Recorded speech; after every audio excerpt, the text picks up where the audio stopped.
할렐루야. 5월 마지막 주일 아침입니다. 귀한 예배 나오신 여러분 모두를 주님의 이름으로 환영합니다. 이제 우리 마음을 정돈하시고 다 함께 기도하심으로 2021년 5월 30일 주일 예배를 하나님 앞에 드리시겠습니다.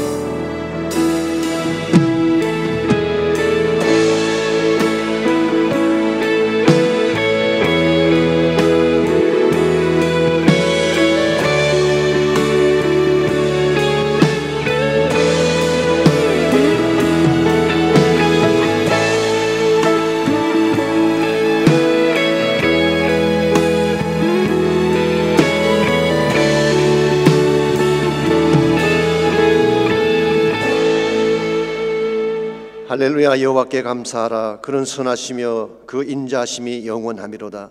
누가 능히 여호와의 권능을 다 말하며 주께서 받으실 찬양을 다 선포하랴. 정의를 지키는 자들과 항상 공의를 행하는 자는 복이 있도다. 여호와여, 주의 백성에게 베푸신 은혜로 나를 기억하시며 주의 구원으로 나를 돌보사 내가 주의 택하신 자가 형통함을 보고 주의 나라의 기쁨을 나누어 가지게 하사 주의 유산을 자랑하게 하소서. 아멘. 하나님 감사합니다. 하나님의 거룩하심과 인자하심과 우리를 사랑하신 은혜를 감사합니다. 이 시간 우리가 전심을 다해 하나님을 예배할 때에 하나님 앞에 큰 영광 되게 도와주시옵고 우리 모든 성도 한 분 한 분이 살아계신 주님을 만나 뵙는 귀한 시간 되게 축복하여 주시옵소서. 예수님의 이름으로 기도하옵나이다.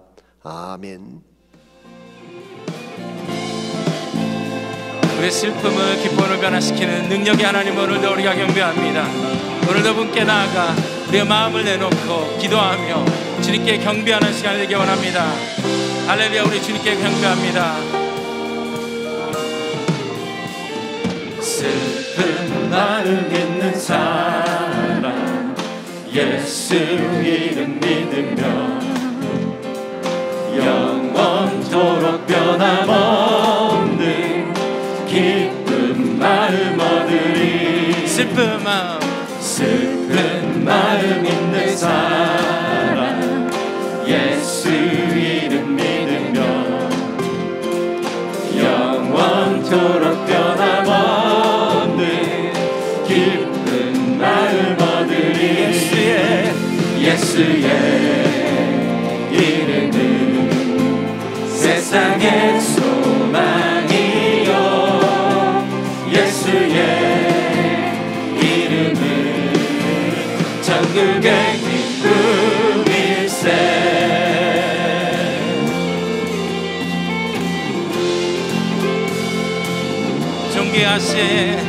존귀하신 주의 이름 우리 기쁨 내도다. 주의 품에 안길 때에 기뻐 찬송 부르. 예수의 이름은 세상의 소망이요 예수의 이름은 전국의 기쁨일세. 예수의 이름은 세상의 소망이요 예수의 이름은 전국의 기쁨일세.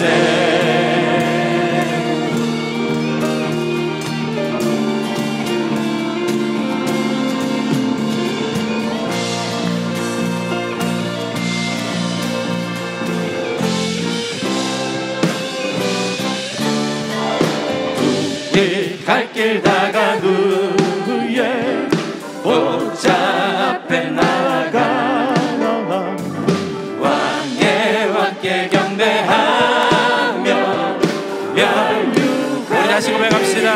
우리 갈 길 다간 후에 보좌 앞에 나아가 왕께 경배하며 멸류관을 드리. 예수의 이름은 세상의 소망이요 예수의 이름은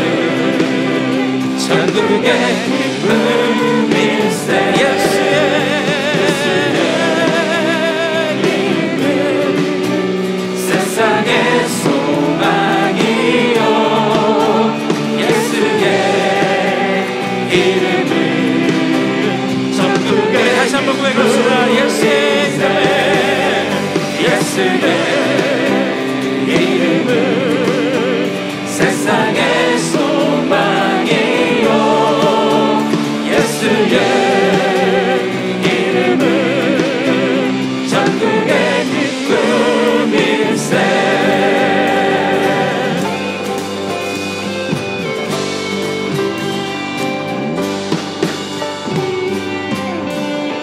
할렐루야 할렐루야. 오늘도 살아계신 주님을 찬양합니다.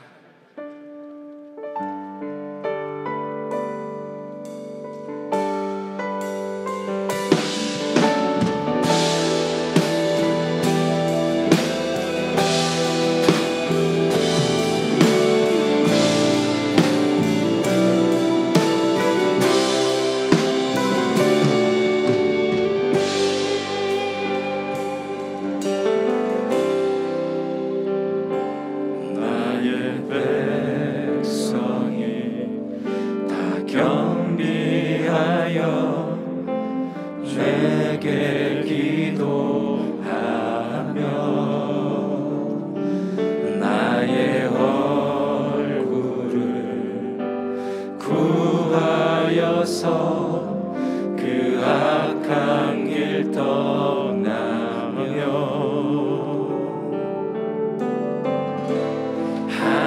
하늘에서 듣고 죄를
주님의 자비로 죄를 사하며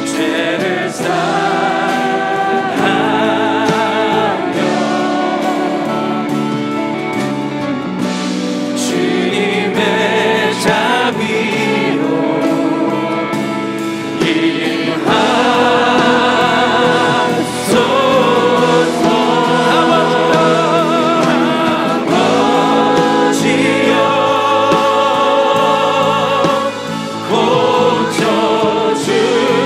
고쳐주소서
새롭게 하소서.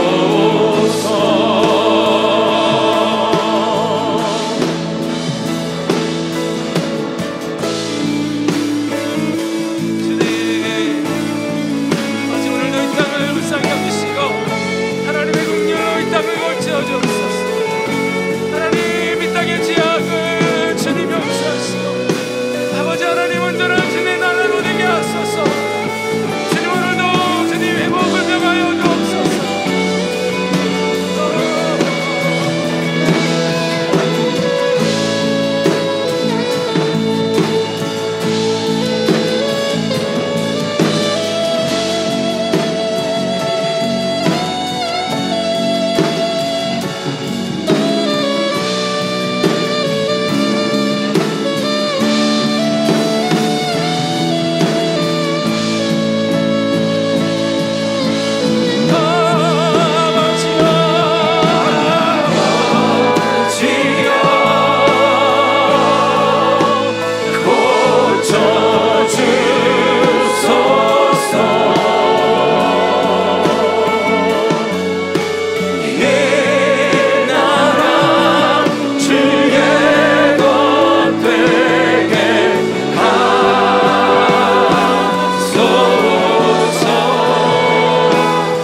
주옵소서. 주의 나라가 이 땅에 다시 세워지는 그 영광을 우리 보게 하소서. 주 예수의 영광을, 주 예수의 얼굴을, 주 예수의 얼굴을 구하며 예배하는 세대 일어나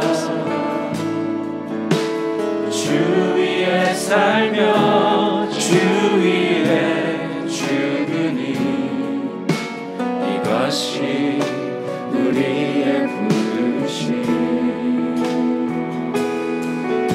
살기 위해 주 따르지 않고 죽기 위해 주를 따르며 내 가진 것 모두 주를 위해 드리리. 주님의 일 하시옵소서. 다시 한번 부름을 주소서. 주의 나라가 이 땅에 다시 세워지는 그 영광을 우리 보게 하소서. 주 예수의 영광을 다시 한번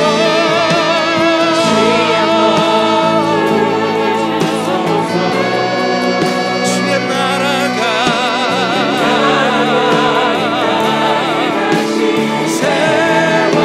세워지는 영광을 우리 보게 하소서. 주 예수의 영광 우리 다시 외칩시다. 다시 한번 부름을 주소서. 주님의 말을 이 땅에 하나님의 담비를 내리소서. 이 땅에 다시 세워지는 영광을 우리 보게 하소서. 주 예수의 우리 다시 한번 다 같이 고백합시다. 다시 한번 부름을 주소서. 주의 나라가 이 땅에 다시 세워 주님 온전하게 회복시켜 주옵소서. 주님 하나님의 나라가 이 땅 가운데 주님 다시 한번 세워주시도록 주님 사용하옵소서. 우리 마음 가운데 하나님의 나라가 역사해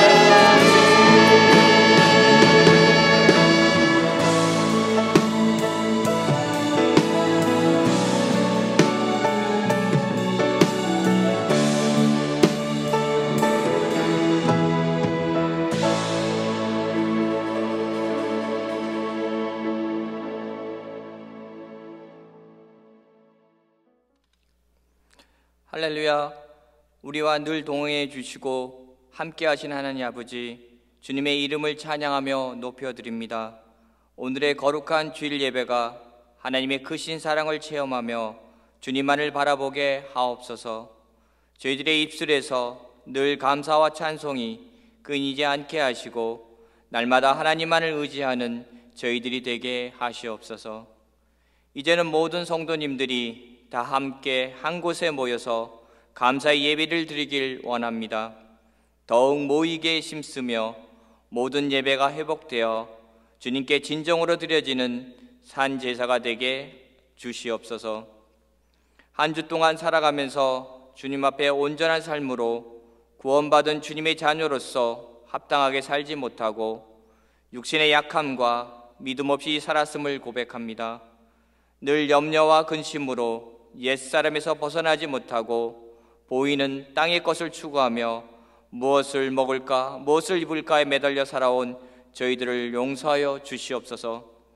어려운 환경일지라도 주님께서 주시는 지혜와 계시의 영을 부어주셔서 마음을 강하고 담대하게 붙드시고 오직 십자가만을 의지하여 하나님의 나라의 새 소망을 가지고 승리할 수 있도록 도와주시옵소서.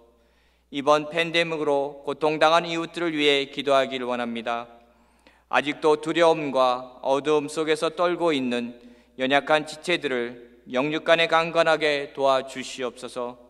더욱 생명의 말씀으로 채워주시고 예수 그리스도의 십자가와 부활의 소망을 주시어 그들의 삶 속에 하나님의 은혜가 차고 넘치도록 도와주시옵소서. 다음 세대를 일으킬 어린 자녀들에게도 주님의 사랑이 넘치며 기도와 말씀으로 섬길 많은 분들을 채워주시옵소서.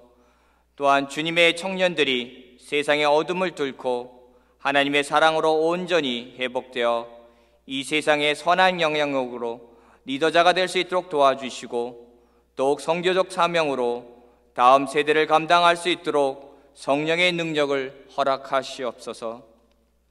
저희 새누리교회와 세계 선교를 위하여 기도합니다. 예수 그리스도 안에서 강한 공동체로 붙잡아 주심에 감사합니다. 모든 성도님들이 말씀 안에서 새 힘을 얻으며 회복되어 어떤 어려움에도 기도로 이겨내도록 도와주시옵소서. 2021년 여름 단기 선교에 많은 성도님들이 참여할 수 있도록 선교의 문을 더욱 열어주시고 남가주 새누리교회에 주님이 허락하신 선교의 비전과 뜻도 창대히 이루어지도록 도와주시옵소서. 주님의 말씀을 선포하시는 박성근 담임 목사님, 영육간에 더욱 강건함을 주시고 주님의 맡기신 사역을 능히 감당하게 하시어 성령 충만함으로 선포하는 말씀마다 어둠에 닫힌 마음들이 열리도록 도와주시옵소서. 성령의 능력으로 지치고 힘든 영혼들이 다시 주님전을 찾으며 새롭게 영적 부흥이 일어나도록 도와주시옵소서. 우리들의 길이며 생명 되신 예수님의 이름으로 기도드립니다. 아멘.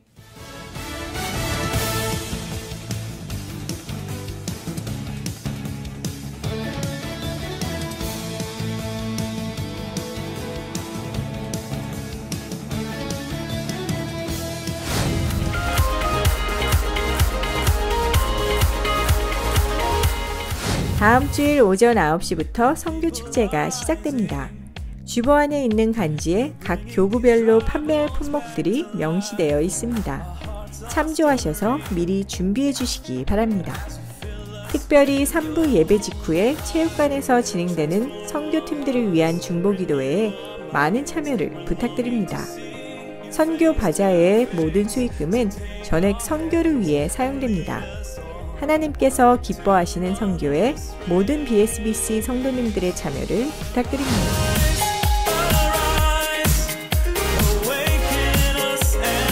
(2021년) 여름 단기 선교는 다음 주에 있는 선교축제 전에 신청을 마감합니다. 오늘까지 현관에 있는 안내석에서 신청을 마쳐주시기 바랍니다. 특별히 7월 10일에 출발하는 멕시코 3팀에 많은 참여를 부탁드립니다. 팀장인 민영기 안수집사를 중심으로 고창한 선교사가 사역하는 멕시코 엔세나다 지역에서 사역하게 됩니다. 직접 참여할 뿐만 아니라 중보기도와 후원을 통해서도 많은 참여를 부탁드립니다.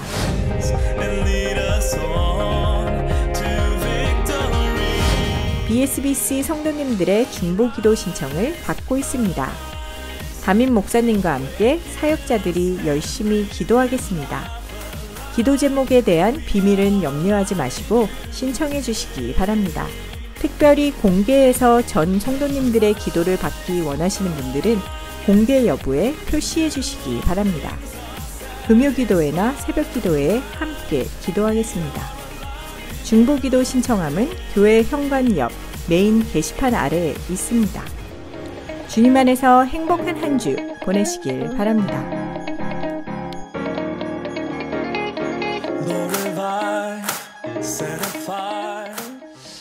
귀한 예배 함께 하신 여러분 모두를 다시 한번 주님의 이름으로 환영합니다. 날씨가 많이 더워졌습니다. 이제 봄을 넘어서 여름으로 들어선 것 같습니다.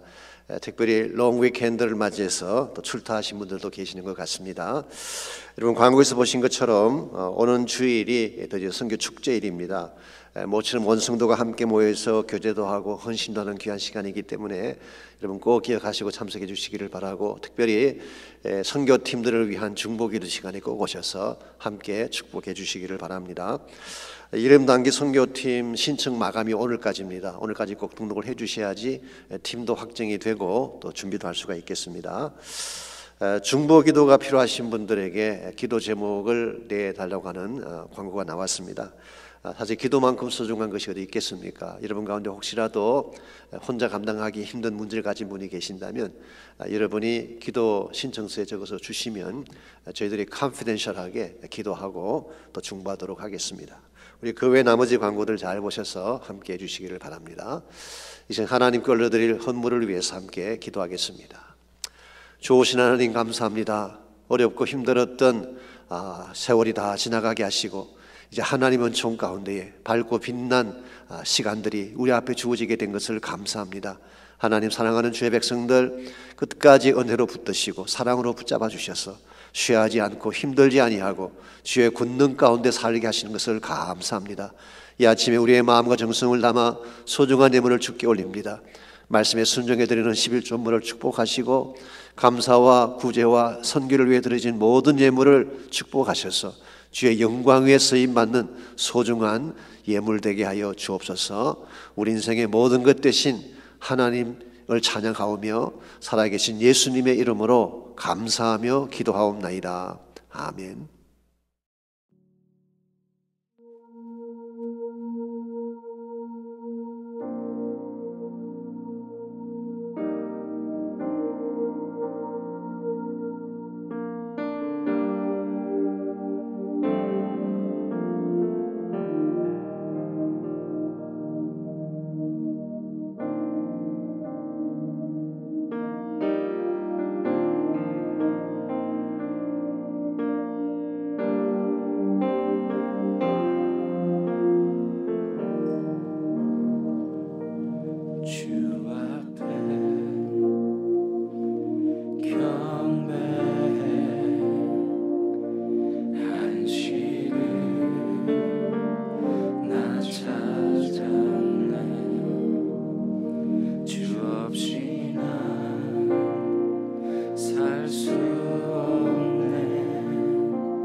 고난 중에 주지하리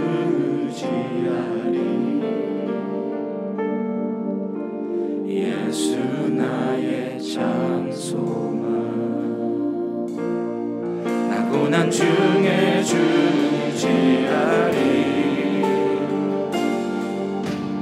예수 나의 참 소망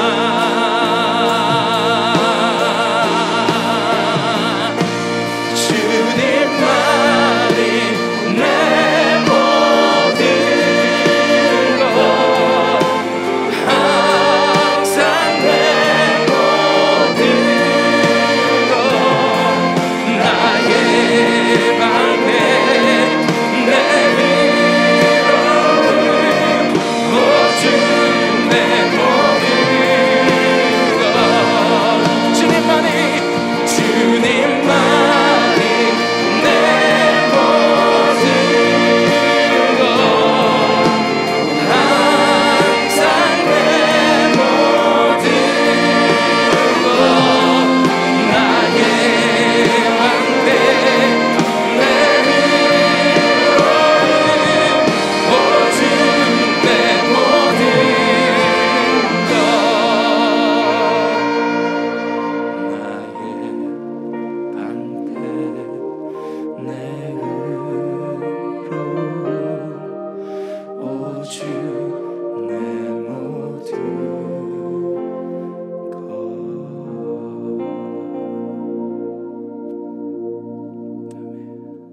인생의 난적을 공략하라. 여호수아 6장 1절로 11절까지 말씀입니다.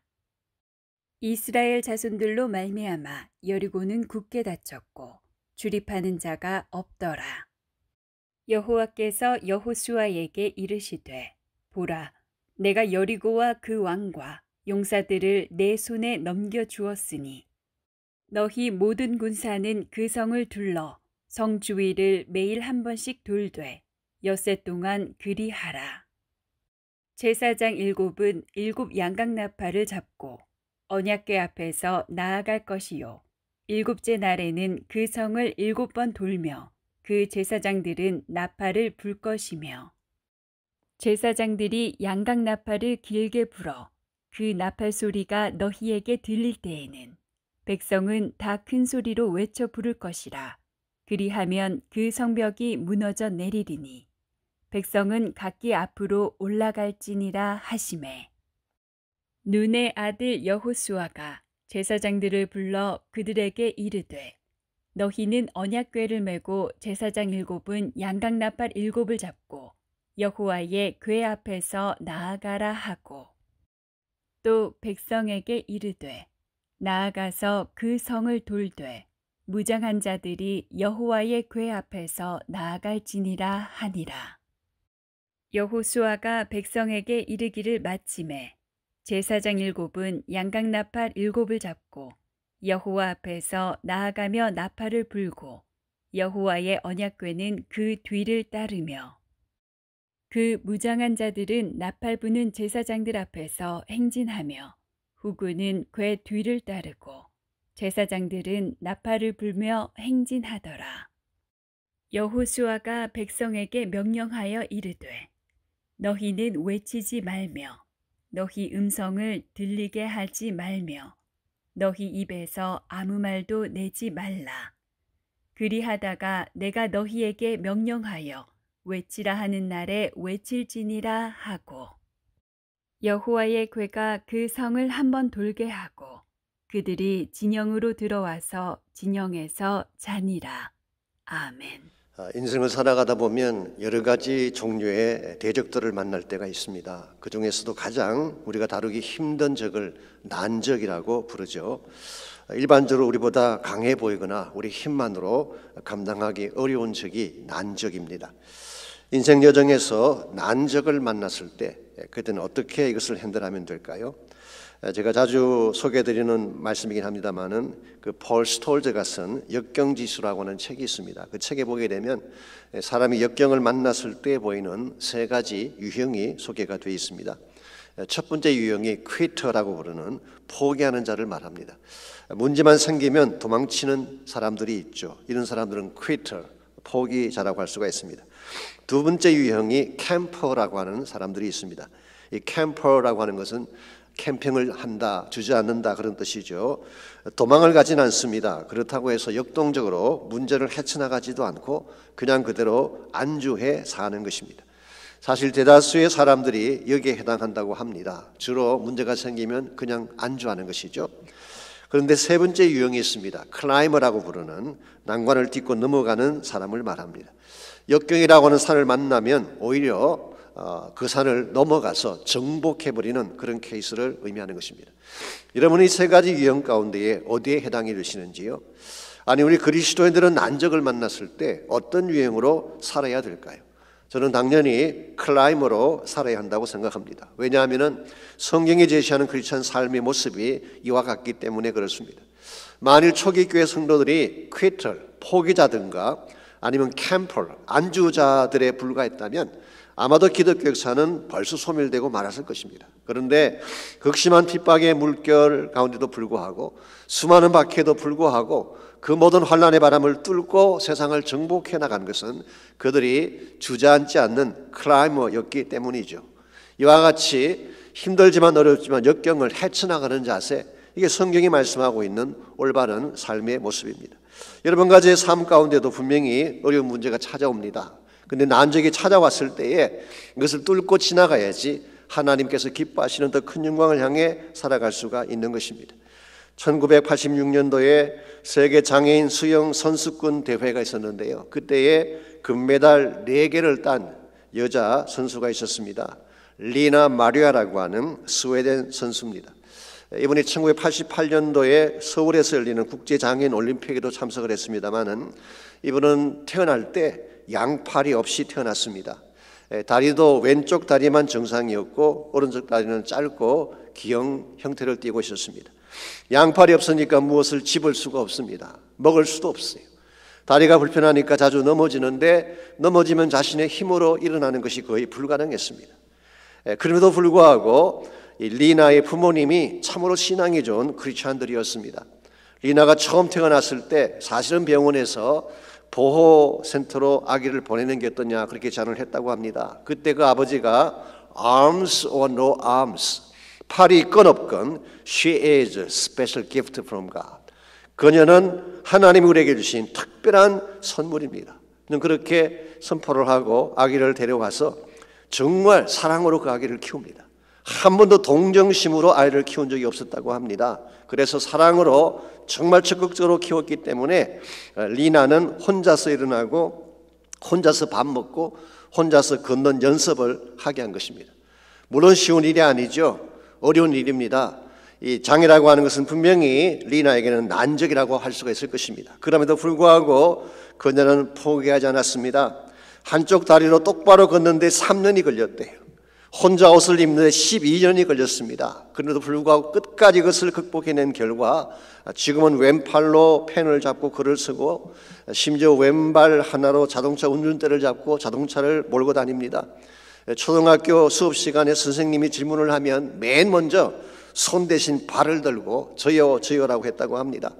이런 리나였기 때문에 그녀는 3살 때부터 수영 연습을 했고 나중에 스웨덴 국가대표 선수가 된 것입니다. 그런데 여기서 끝나지 않습니다. 이 리나에게는 특별한 재능이 있었어요. 그게 하나님께서 주신 아름다운 목소리였습니다.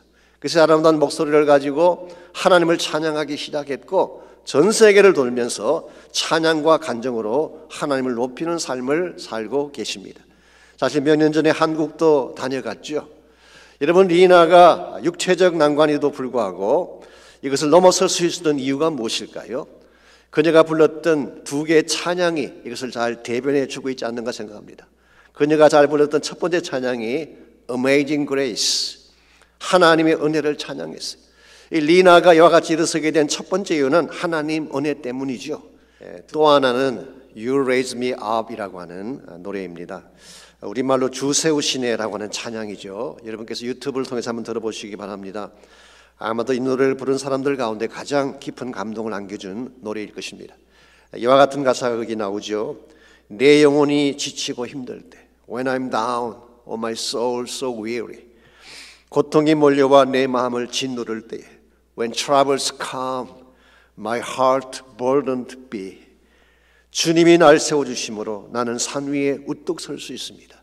You raise me up so I can stand on mountains. 이게 사실 크리스찬 삶의 바른 모습이죠. 우리 앞길을 가로막는 난적이 아무리 높아 보여도 아무리 크게 느껴져도 우리가 하나님의 은혜를 인식하고 하나님께서 나를 세워주신다는 확신을 갖게 될 때에 우리는 역경의 산을 넘어서서 참된 영광의 승리를 이룰 수가 있는 것입니다. 오늘 여러분같이 제 삶 가운데도 분명하게 난적은 있습니다. 그런 난적 앞에 포기한다든가 물러서서는 안 되는 것입니다. 믿음으로 난적을 뚫고 지나가서 하나님 영광을 선포할 때에 우리의 삶이 더 값지게 되고 하나님 앞에 아름다운 열매가 올려지는 것입니다. 이런 면에서 우리 앞을 가로막는 수많은 난적이 찾아왔을 때에 어떻게 하면 이 난적을 잘 넘어서서 주의 영광 위에 살아갈 수 있을지 오늘 주신 본문을 중심으로 함께 정리해 보려고 합니다. 오늘 같이 읽은 이 본문은 너무나 유명한 본문이죠. 여리고성을 정복하는 스토리를 다루고 있습니다.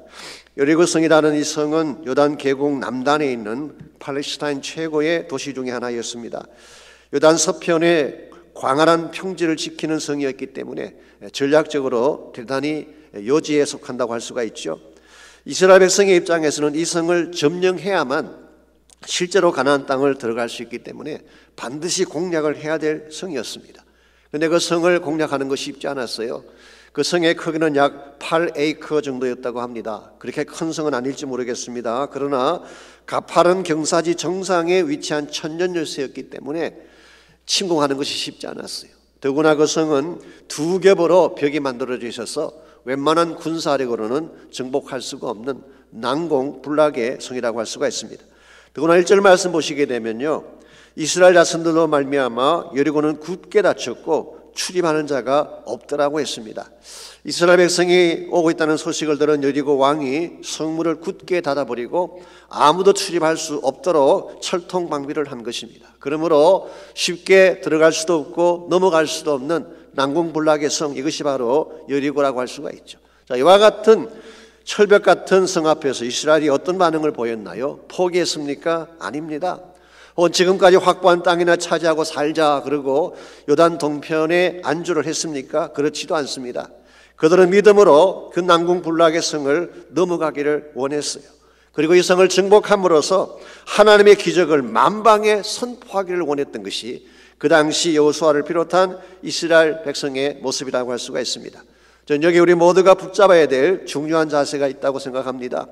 하나님 여러분과 저를 포기자로, 퀴터로 부르지 않으셨어요. 하나님 여러분과 저를 어중간한 타협자로, mediocre, 캠프로 부르신 것도 아닙니다. 하나님이 여러분과 저를 정복자로 불러주셨어요. 그러므로 어떤 난관이나 어려운 대적이 앞을 가로막아도 두려워하지 아니하고 하나님과 함께 이 산을 넘어가야 되는 것입니다. 오늘 여러분 개인의 삶 가운데도 여러 가지 종류의 여리고가 존재하는 줄 믿습니다. 여리고라고 하는 것은 인생에서 맞이할 수 있는 최고 수준의 난관을 상징한다고 말할 수가 있겠죠. 환경적인 차원에서 여리고를 가진 분들이 계십니다. 갑작스러운 불경이나 파산으로 말미암아 경제적 난관에 처한 분들이 계시겠죠. 관계적인 차원의 여리고를 가진 분도 있습니다. 앞을 가로막고 상처를 주고 항상 원한 관계에서 나를 공격하는 사람들을 가질 수 있습니다. 혹은 육체적인 차원에서 질병이 찾아온다든가 마약이나 중독 같은 것에 빠졌을 경우에 이것이 우리 모두가 넘어가기는 쉽지 아니한 여리고라고 부를 수가 있습니다. 케이스가 어떤 케이스건 하나님은 여러분과 제가 이 여리고를 넘어가기를 원하세요. 그리고 여리고를 정복하고 하나님의 뜻을 성취하기를 원하시는 것이 하나님의 마음이기 때문에 우리는 반드시 여리고를 공략할 수 있어야 됩니다. 문제는 어떻게 이 난적인 여리고를 우리 공략이 가능하냐는 것입니다.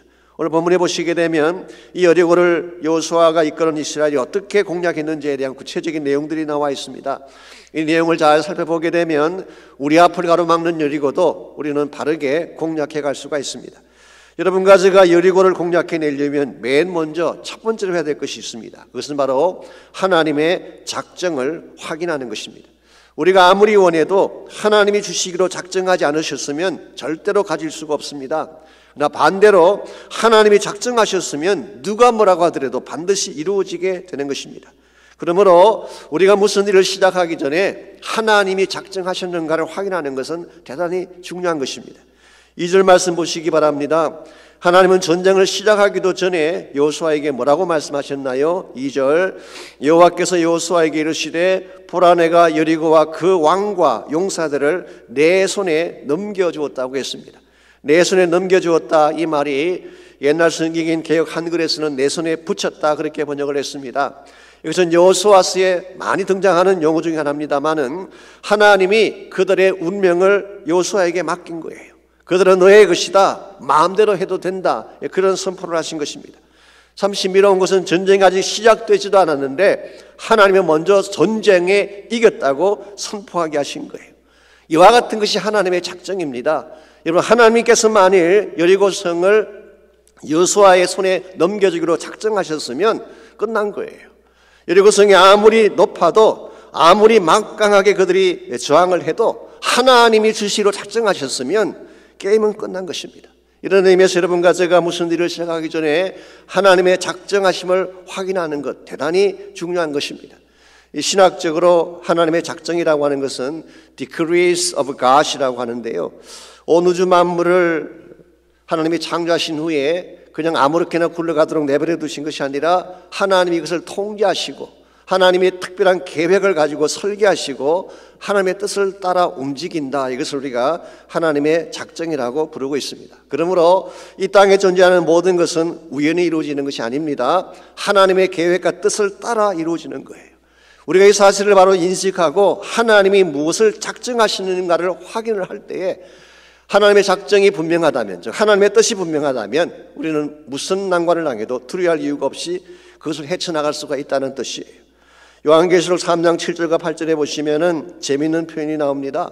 빌라델비아 교회를 향한 말씀인데요, 그 교회를 향한 주님의 작정을 이렇게 표현하고 있습니다. 다윗의 열쇠를 가지시니, 즉 예수님을 말하는 것입니다. 곧 열면 닫을 사람이 없고 닫으면 열 사람이 없는 그가 이르시되, 볼지어다 내가 내 앞에 열린 문을 두었으니 능히 닫을 사람이 없으리라 그랬어요. 자, 주님이 열기로 작정하셨으면 누구도 닫을 수가 없다는 것입니다. 반대로 주님이 닫기로 결정하셨으면 누가 나서도 열 수 없다는 뜻이에요. 근데 만일의 경우에 주님이 그 교회 앞에 열린 문을 두었다면 어떻게 될까요? 그 교회는 전진해 갈 수밖에 없는 것입니다. 이런 면에서 하나님의 작정을 아는 것은 대단히 중요한 거예요. 저는 사실 다른 훌륭한 목사님들에 비해서 목회에 대한 경험이 그렇게 많은 편은 아닙니다만은, 그럼에도 제가 목회를 하면서 한 가지 터득한 사실이 있습니다. 그것은 하나님이 물꼬를 터주지 않으시면 아무것도 할 수 없다는 사실입니다. 교회의 부흥, 우리 힘으로 절대로 안 됩니다. 내가 노력한다고 교회가 변하고 부흥되지 않습니다. 하나님의 사람을 붙여주시고 물꼬를 터주실 때에 교회의 변화가 일어나고 부흥이 시작이 되는 것입니다. 우리 개인의 삶도 마찬가지입니다. 내가 열심히 애쓰고 뛴다고 길이 열리는 건 아닙니다. 하나님이 열어주셔야지 길이 열리는 것입니다. 사업이 회복되는 것, 물론 우리가 노력을 해야 되겠지만요, 궁극적으로는 하나님이 붙여주셔야지 사업이 회복되는 것입니다.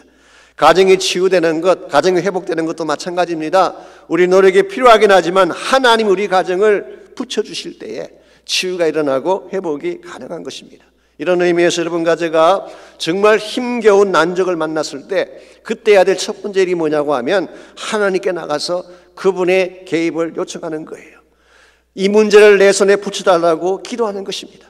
하나님, 내 앞에 열린 문의 축복을 허락해 주십시오라고 간구하게 되면 하나님께서 개입하셔서 물꼬를 터주시고 닫힌 문을 열어주시고 여러분 인생에 참된 회복이 시작되게 하는 것입니다. 이런 면에서 여러분과 제가 참으로 하나님이 우리에게 주시는 능력을 가지고 난적을 돌파해 가기를 원한다면 하나님의 뜻을 먼저 확인하는 것이 필요해요. 지금은 옛날 옛적 이야기가 됐습니다마는 저희가 이 라이프웨이 비전 센터를 건축을 할 때요, 사실은 건축을 하기 전에 꼭 풀어야 될 문제가 하나 있었습니다. 그것은 바로 이 교회 동남쪽 코너에 있는 집을 사는 문제였어요. 그 집을 사야지 반듯한 낫을 만들 수가 있고 그래야 건축이 가능한데, 문제는 집주인이 집을 안 파는 것입니다. 그래서 저에게 집사님 한 분이 매년 그 집을 찾아가서 제안을 했어요. 그렇게 하기를 10년 동안 했는데도 팔질 않는 것입니다. 그래서 건축위원회에서 시중 가격보다 높게 주더라도 사자고 결정을 하고 그렇게 기다려도 살 수가 없었습니다. 그분들의 설명이 이와 같습니다. 그 집 자체가 이 인컴 프로퍼티예요. 그래서 이 수입이 들어오는 집이고 또 가족들의 소유권이 복잡하게 얽혀 있기 때문에 파는 것이 불가능하다, 그런 대답이었어요.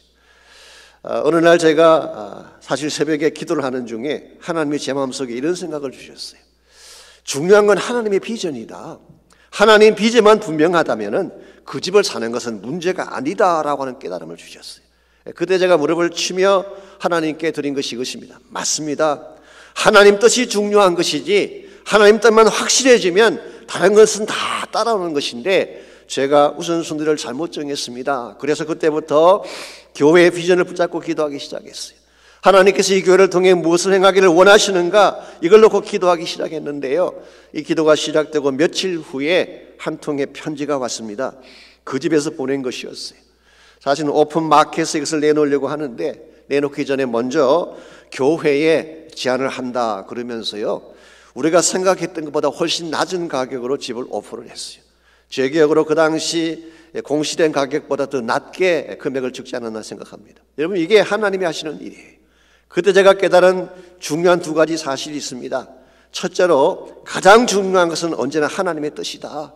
하나님이 무슨 뜻을 가지고 계시는가 이걸 하는 것이 가장 중요하다.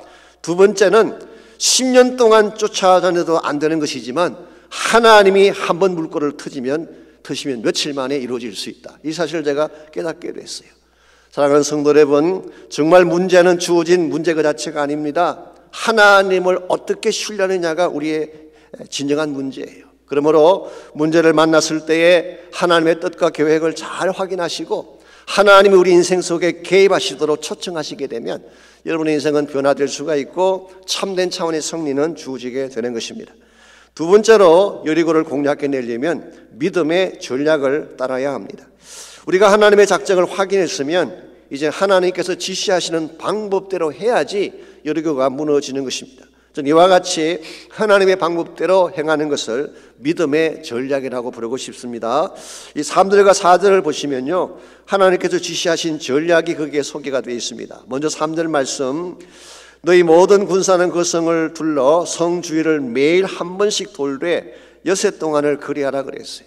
자, 하나님께서는 모든 군대를 여리고성 주변을 매일 돌게 했습니다. 그것도 6일 동안 계속하게 했습니다. 그런데 4절 말씀을 보시게 되면 이 일의 주역이 군사들이 아니라 사실은 제사장들이라는 사실을 확인할 수가 있어요. 하나님은 7 제사장들이 7 양각 나팔을 붙잡고 언약궤 앞을 진행해 나아가라고 분부를 하셨어요. 그리고 제7일 되는 날에는 그 성을 7바퀴 돌면서 나팔을 불라 그렇게 말씀하셨습니다. 여기서 나팔이라고 하는 것은 양각 나팔입니다. 즉 순양의 뿔로 만든 나팔입니다. 이건 사실 전쟁터에서 사용하는 나팔이라기보다는 절기일 때 부는 나팔이죠. 절기를 위해 사람들을 모을 때 부는 나팔이고 희년이 왔을 때에 희년을 선포할 때 부는 나팔이 양각 나팔입니다. 그러므로 이 나팔은 하나님을 높이고 찬양하는 기능을 가지고 있어요. 9절 말씀 보시면은 그들이 행진할 때 포맷이 나와 있는데요, 맨 앞쪽에 무장한 군사들이 섭니다. 성경학자들의 의견에 하면은 맨 앞장 선 군사들이 아마 루벤 지파, 가 지파, 므낫세 반 지파에서 온 사람들이 아닌가 그렇게 해석을 합니다. 그리고 후방에는 군인들을 세웠어요.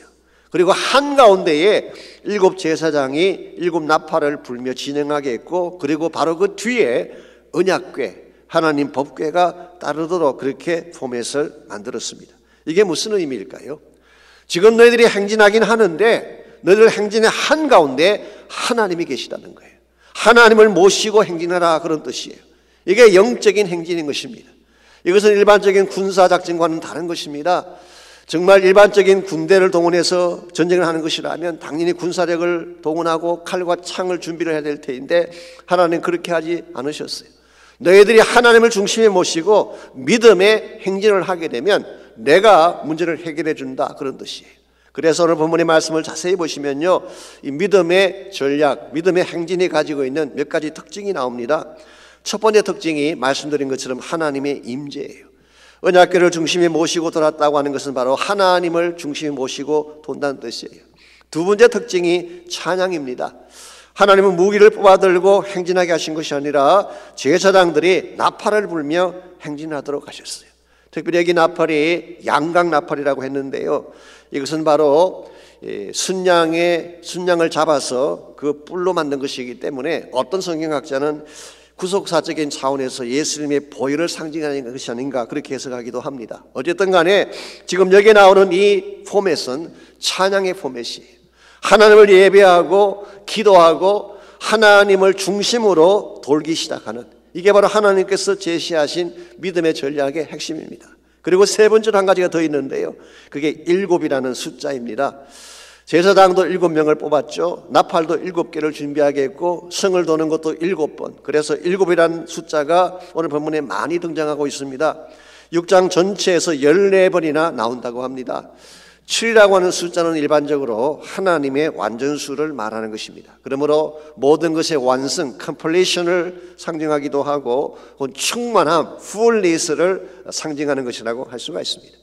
이와 같이 하나님께서 7을 강조한 이유가 뭘까요?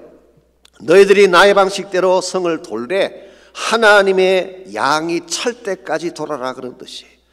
여러분, 모든 것은 양이 차야 이루어지는 것입니다. 하나님께서 우리에게 뭘 주시려고 할 때에 하나님이 디자인하신 양이 찼을 때 주어지는 것이지, 내 마음대로 결정하거나 내 마음대로 가질 수가 없는 것입니다. 예를 들어 기도라고 하는 것도 기도 양이 차야지 응답이 되는 것입니다. 그런데 우리는 몇 번 해보다가 응답이 없으면 포기하고 그만둘 때가 있잖아요. 정말 기도 응답 받기를 원하면 응답하실 때까지, 양이 찰 때까지 해야 돼요. 자녀가 빗나갔을 때에 우리는 그 자녀를 사랑으로 이렇게 보담하려고 하죠. 그런데 많은 경우에 보게 되면 몇 번 그렇게 시도하다가 안 되면 화내고 스스로 상처받고 돌아설 때가 있어요. 그래서 여리고성이 무너지는 게 아니라 내 자신이 먼저 무너지는 케이스를 흔히 볼 수가 있습니다. 정말 우리가 하나님이 기뻐하는 일을 행하기를 원한다면 정말 기도를 해도 끝까지 하고 사랑을 해도 끝까지 사랑하고 예배를 해도 끝까지 예배하는 이 완전수의 채우심이 중요한 것입니다. 그래서 인디안들이 하는 말 중에 그런 말이 있습니다. 인디안들이 기우제를 드리면 반드시 비가 온다, 그런 말이 있어요. 여러분, 인디안들이 기우제를 드리면요 반드시 비가 옵니다. 왜 그런지 아십니까? 이유는 간단합니다. 그들은 한 번 기우제를 시작하면 비가 올 때까지 계속하기 때문에, 그게 뭐 수개월이 걸리건 1년이 걸리건 2년이 걸리건 비가 올 때까지 기우제를 드리니까 기우제를 드리면 반드시 비가 온다는 말이 맞죠. 여러분, 이게 일종의 집념입니다. 인디안들도 이와 같은 집념으로 메어 달리는데 하나님의 선하심을 믿는 여러분과 제가 끝까지 메어 달리지 않고 도중에 포기한다면 어떻게 하나님의 위대한 뜻을 이룰 수가 있겠어요? 이런 의미에서 여러분과 저에게 주어진 난제가 무엇이든지, 나를 가로막는 열거성이 무엇이든지 포기하지 말고 끝까지 도시기 바랍니다. 매일매일 돌라고 하면 돌아야 되는 거예요. 그리고 오늘 돌아서 안 무너지면 내일 또 돌아야 돼요. 내일 돌아서 안 무너지면 또 돌아야 돼요. 그래서 하나님의 숫자가 찰 때까지 돌게 되면 언젠가는 그 견고한 성 여리고가 무너지게 되는 거예요. 이와 같이 우리가 이 난적인 여리고를 공략해내려면 1차적으로는 하나님이 길을 열어주셔야 돼요. 하나님이 그 성을 우리에게 붙여주셔야지 이길 수가 있는 것입니다. 두 번째는 믿음의 전략에 순종을 해야 됩니다. 인간적인 방법을 가지고 하려고 하다 보니까 문제가 더 꼬이는 거예요. 하나님의 방법으로 돌아가시기 바랍니다. 찬양하고 예배하고 기도하며 엎드리는 것입니다. 말씀 따라 순종하는 거예요. 그러면 하나님께서 문제를 풀어주시고 길을 열어주시는 것입니다. 그 4개에서 끝났으면 안 됩니다. 또 한 가지 중요한 요소가 있어요. 여리고를 공략해내려면 기도의 함성을 외쳐야 되는 것입니다. 어쩌면 이 마지막 요소가 여리고를 무너뜨리는 결정적인 요소라고 할 수도 있겠습니다. 10절 말씀 보겠습니다. 여호수아가 백성에게 명령하여 이르되 너희는 외치지 말며 너희 음성을 들리게 하지 말며 너희 입에서 아무 말도 내지 말라. 그리하다가 내가 너희에게 명령하여 외치라 하는 날에 외칠지니라, 그렇게 이야기했어요. 여기 보시면은 너희들은 외치지 말고 음성을 들리게 하지 말라, 입에서 아무 소리도 내지 말라, Don't raise your voice, 그렇게 말씀하셨어요. 자, 하나님께서 왜 이스라엘 백성에게 이런 명령을 내리셨을까요?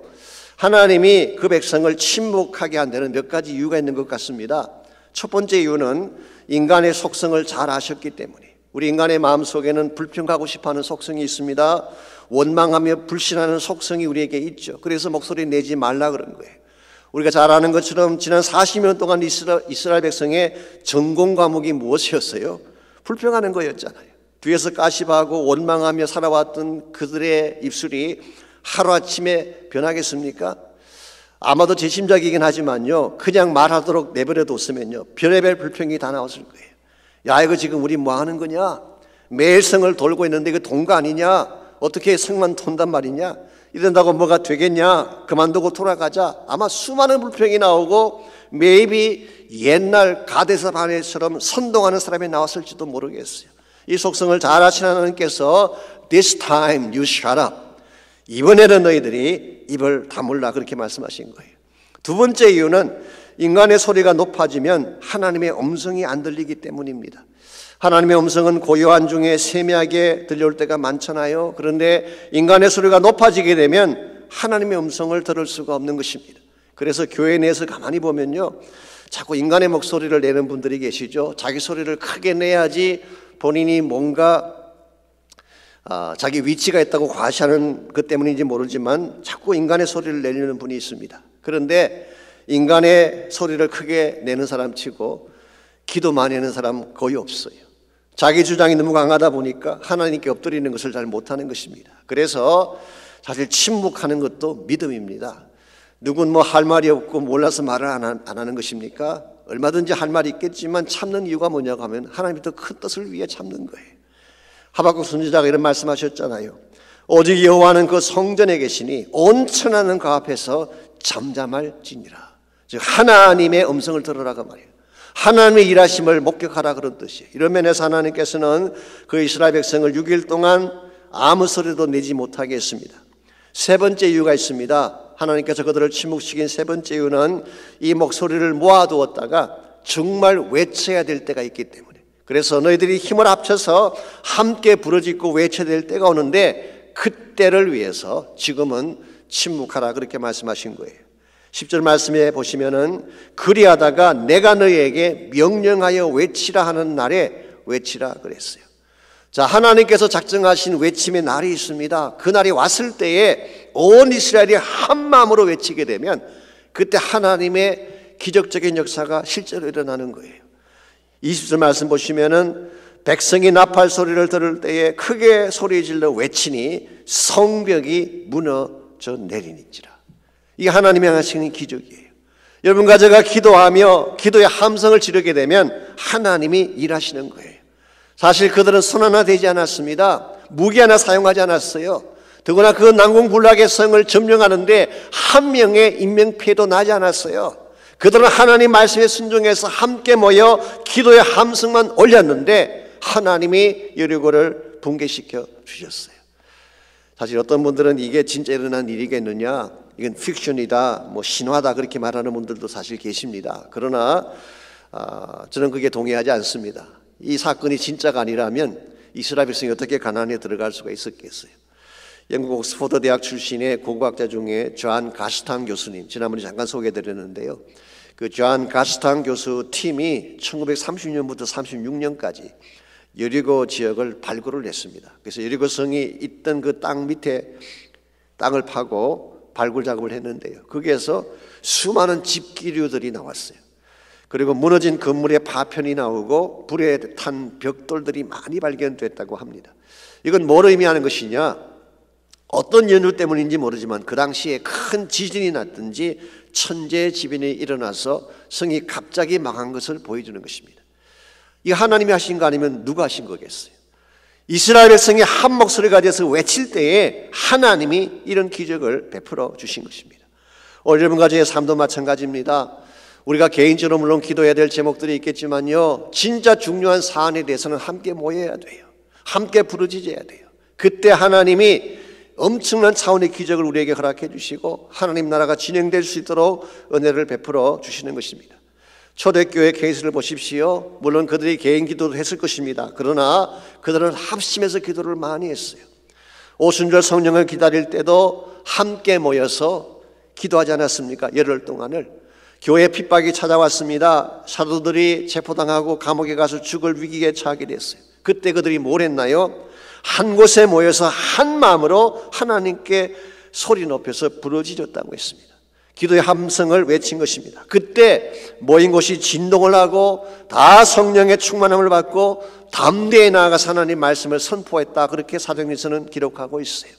함께 모여 기도하게 되면 하나님이 이런 능력을 주시는 거예요.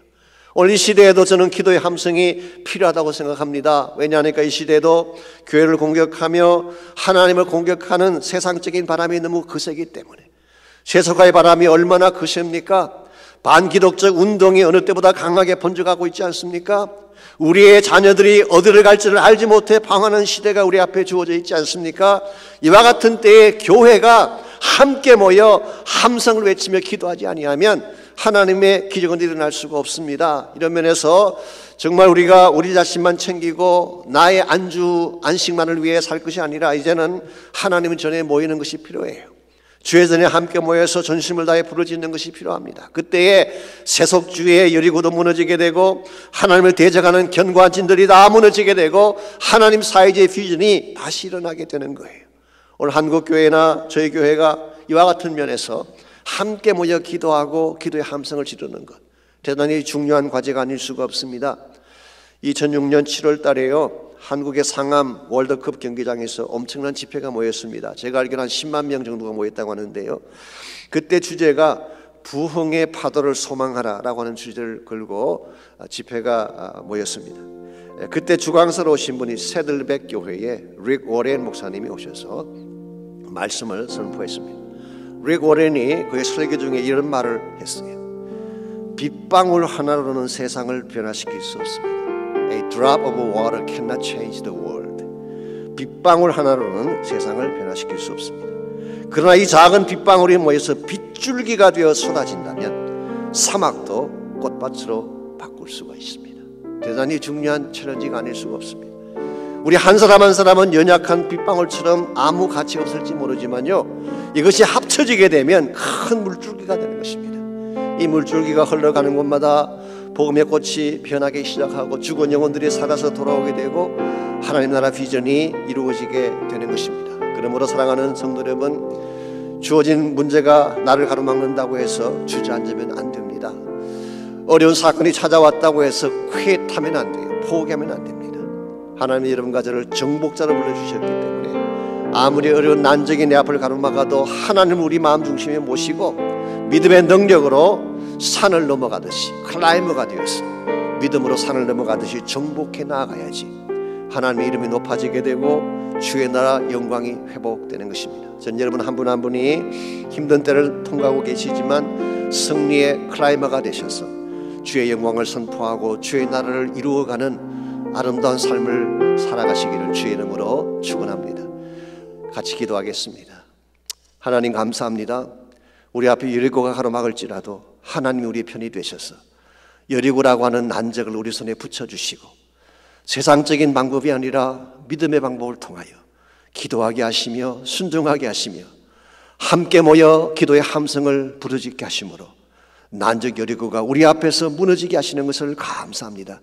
사랑하는 주의 백성들 가운데 아직도 해결하지 못한 어려움 때문에 고통당하며 힘들어하는 자가 있다면 이 아침 하나님 친히 임재하셔서 그 마음을 만져주시고 주님의 능력이 어떠한지를 보여주셔서 하나님의 권세로 이 모든 난적을 물리치고 승리하는 역사가 있게 하여 주시옵소서. 우리에게 이와 같은 놀라운 능력을 주실 하나님을 찬송하오며 살아계신 예수님의 이름으로 기도하옵나이다. 아멘. 세상을 살아가는 동안에 나의 힘을 의지할 수 없으니 기도하고 낙심하지 말 것을 주께서 참 소망이 되심이라. 이 세상을 살아가는 동안에 나의 힘을 의지할 수 없으니 기도하고 낙심하지 말 것을 주께서 참 소망이 되심이라. 하나님의 꿈이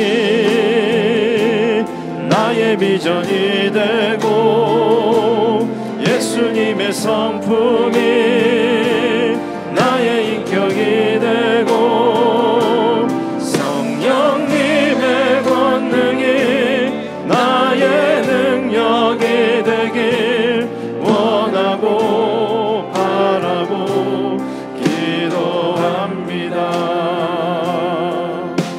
주의 길을 걸어가는 동안에 세상의 것 의지할 수 없으니 감사하고 낙심하지 말 것은 주께서 참 기쁨이 되심이라. 하나님의 꿈이 나의 비전이 되고 예수님의 성품이 나의 인격이 되고 성령님의 권능이 나의 능력이 되길 원하고 바라고 기도합니다.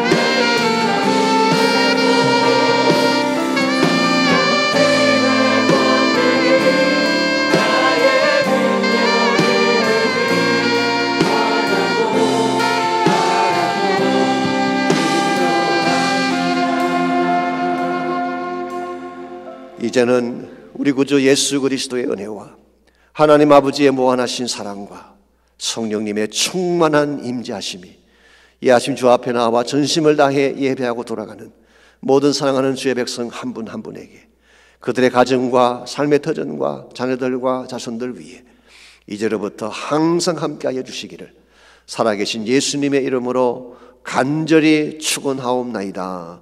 아멘.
삶 속에 임하시